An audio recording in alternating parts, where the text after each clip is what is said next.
that same person who walked in that room and you look at them and you know there's somebody, when they grab that mic in front of the room and start telling their story, it is often inclusive of some type of serious hardship, some type of rough circumstance that built them. Like leadership is built under pressure. It's that you're not born into this person and it's like, oh, you are a leader. You have a path that you're assigned, and that path will make the leader out of you or not. Little toughness. You got challenges that you're going to run across. Welcome to another episode of Elite Psyche. Slow to receive change, especially, they're slow to receive change, period. But especially when you have a Black woman who is clearly a leader and okay with being a leader. Some people would say she's a boss. That's not necessarily terminology that I use, but you have a woman who has a strong mindset and a lot of opinion. People will be very, very reluctant to accept that change, to hear what I'm actually saying versus what they want me to be saying.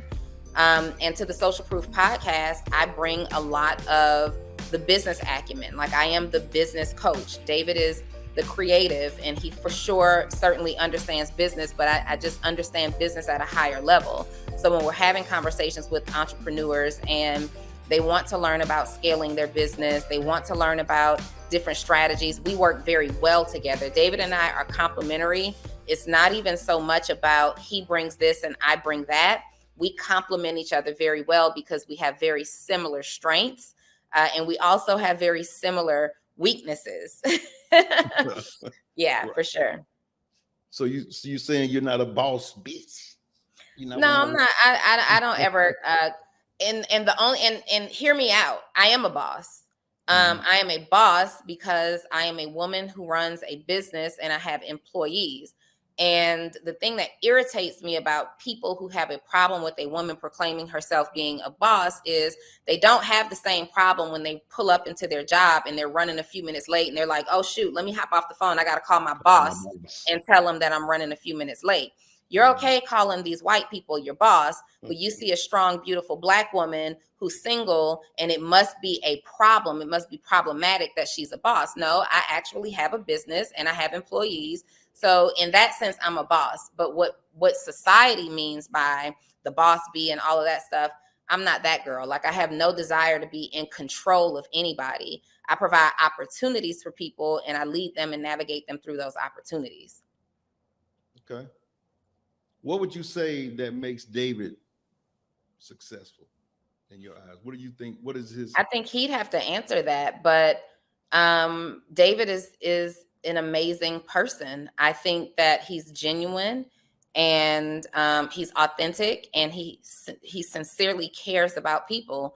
He makes decisions based on what would be best for the community that he leads, and that's not easy. Like, he and I both will pass on a whole lot of money if it doesn't sit right, with us. If we can't see, if it's damaging to people, we're not okay with that.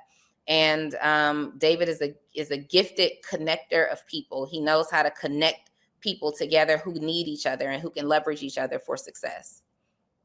Okay. Yeah. Let's back it up a little bit. Where did you get this confidence of being this boss growing up as a kid?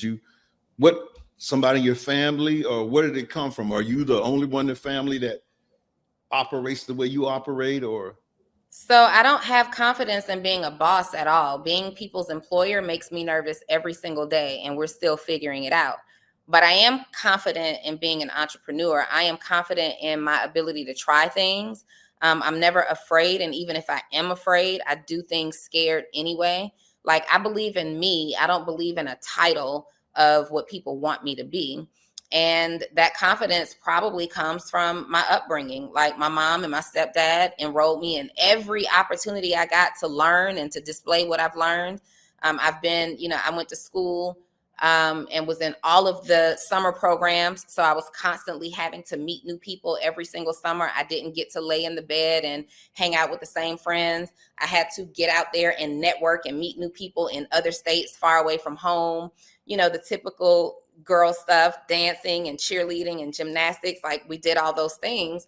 But I was always, I'm a great team player, but I'm a great leader. You know, in school growing up early on, if there was a team, I was always like assigned because I had the loudest voice. I was always like the spokesperson for the team. So speaking up for me was something that developed at a very early age. And because my mom and my stepdad are so different, I learned how to be so diverse. My mom is a creative person who has tried all kinds of businesses. You name it, she did it. Cosmetology, word processing, computer programming, real estate. Like, she was always the super ambitious person who's going to try to start a business. And she, at that time, with me growing up, she's the first person that I ever saw work from home. She worked from home nearly my whole life, right? And I thought that that's, you know, you're supposed to be comfortable. You're supposed to be comfortable at work. And it's supposed to be convenient as long as you're doing a great job. My dad, on the other hand, is very logical. He's an engineer. He's part of the team that introduced the first cell phones as we know them today to the world. Like, he actually worked on those. He was also an aviation engineer over with the FAA, the Federal Aviation Administration, like guiding planes. So he had to always be thinking critically and 10 steps in advance to keep planes from flying into each other. So I grew up with my mom putting me in all the girl stuff and the feminine stuff and, you know, cakes and cookies and cooking and, you know, all those things. But it's okay to be ambitious too and have a family. And my dad taught me how to be very logical, but a critical thinker. And if you don't know the answer, you figure it out. And it's the combination of both of those things that have made me who I am today. I am still very interested in all the things, but I never shy away from a problem because I sincerely have a gift of critical thinking. And I think that's missing amongst people today. Like, for example, on weekends with my dad, he bought me this circuit board. It's just like a circuit board that comes in a box. And he would teach me how to like hot wire a car or a motorcycle with this circuit board. Well, with my mom, we're going out for breakfast and we're going shopping and we're going to go get our hair done. So, you know, and I had to indulge in both things. So it's literally the best of both worlds. I went to college. Many people don't know this, but I went to college for chemical engineering.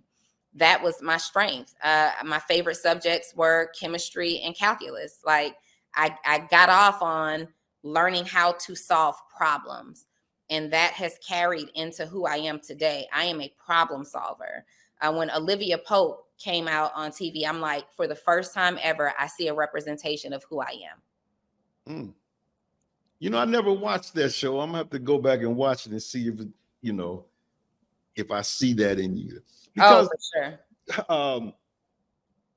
My big sister, Lisa Adams Horsley, is the one who introduced me to you. Yes. And she hates that I call her my big sister, but she's a little bit older than me. Shout out to Lisa. I love Lisa. My big sister too.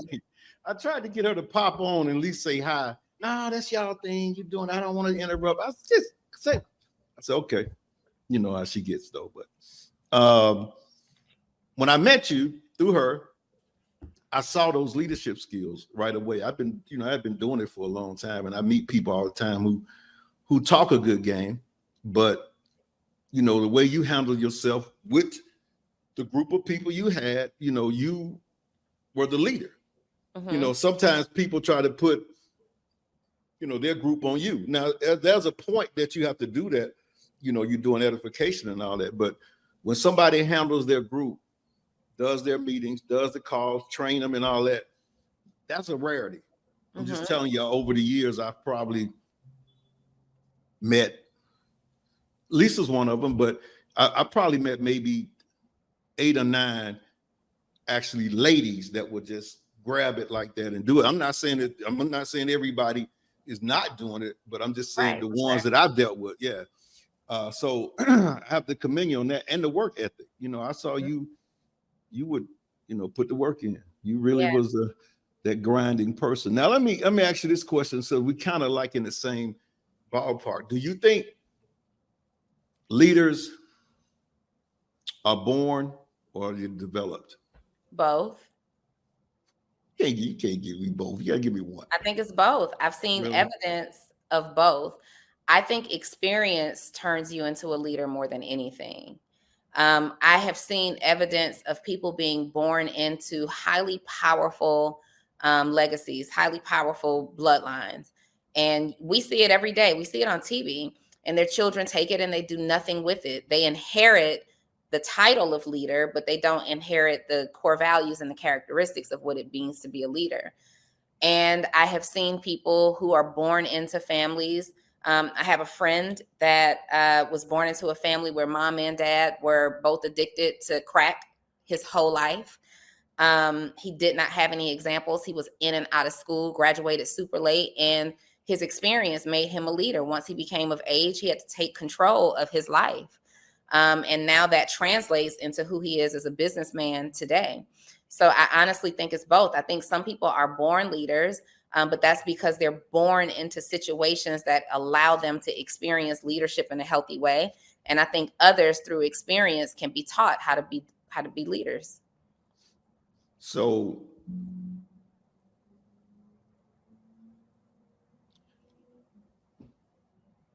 from scratch, okay, so you don't believe that they had to have something in them first, like they got to have something that you can work with. Yeah. I mean, for sure. but I'm saying that was something that they were born with. No, I believe that your experiences in life turn you into that person. And sometimes you're born into certain experiences, and sometimes certain things are learned or introduced. So I don't necessarily, yes, is there a such thing as a born leader? Absolutely. But do you have to be born a certain way to be a leader? I don't believe so. I believe that you can be taught. Now, there are people who, and we see this too. We see it like with kids who are prodigies, child prodigies, who go on and they're 7 years old and they just graduated college, or 13 years old and graduated college. There are some people with a born calling and they get it right out of the womb, right? But that's not the case for most people. Many of us had to learn how to be a leader. And we know this now because of all of the stories that we hear of the billionaires, of the Tyler Perrys, of the Oprah Winfreys. Like it's their experience. It's what they experienced that made them had to become a leader, not their DNA. They didn't come from the best DNA, but because of their experience, they had to learn really quickly. Like, if this is not what I enjoyed, if this is not the life that I want to live, I have to make some different decisions. And you'll meet people along the way that will inspire certain behavior out of you. And you're like, you know what? I resonate with that differently. I want to be more like that person. And you can develop and foster leadership skills.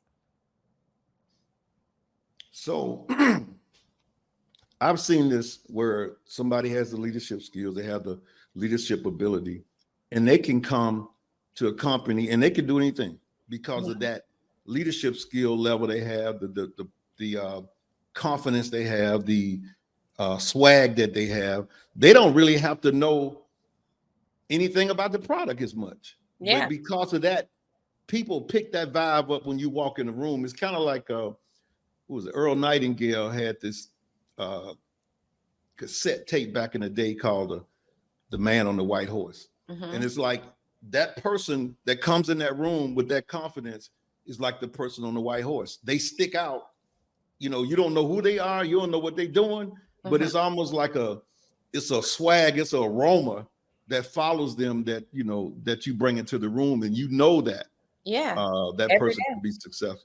But that same person who walked in that room, and you look at them and there's somebody, when they grab that mic in front of the room and start telling their story, it is often inclusive of some type of serious hardship, some type of rough circumstance that built them. Like, leadership is built under pressure. It's that you're not born into this person and it's like, oh, you are a leader. You have a path that you're assigned, and that path will make the leader out of you or not.